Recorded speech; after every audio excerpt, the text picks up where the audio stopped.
નમસ્કાર મિત્રો, હું છું ગોપાલ ઇટાલિયા, તમારો મિત્ર, તમારો ભાઈ, તમારો દીકરો. દોસ્તો, આજે પ્રકાશનું પર્વ એટલે કે દિવાળીનો શુભ, પવિત્ર, આનંદિત કરનારો, ખુશીઓ લાવનારો દિવસ છે.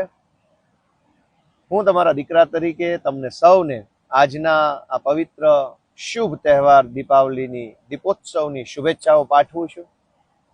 અને આવનારું નવું વર્ષ આપણા બધાના જીવનમાં ખૂબ ખુશીઓ લાવનારું, ખૂબ શાંતિ, સલામતી અને સમૃદ્ધિ લાવનારું બની રહે એવી હજાર હાથવાળા સર્વશક્તિમાન પરમ કૃપાળુ પરમાત્માના ચરણોમાં પ્રાર્થના કરું છું.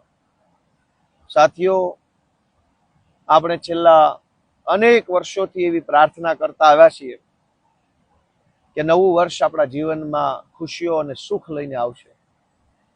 અને ત્યાર પછી એ પ્રાર્થનાઓ સાચી સાબિત થાય એ માટે હંમેશા આપણે પરિશ્રમ કરતા હોઈએ છીએ.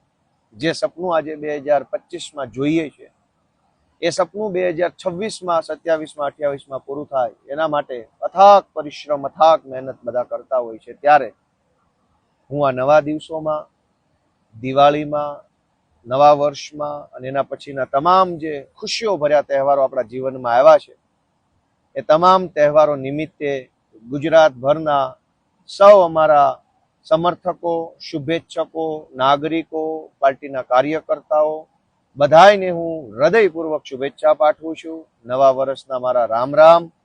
ભગવાન આપણને બધાને ખૂબ બળ આપે, ધન આપે, ધાન્ય આપે અને આપણા બધાના જીવનની અંદર સકારાત્મક ઉર્જાનો સંચાર થાય એવી પ્રાર્થના સાથે ફરી એક વખત દીપાવલી પર્વની, નવા વર્ષની શુભેચ્છાઓ.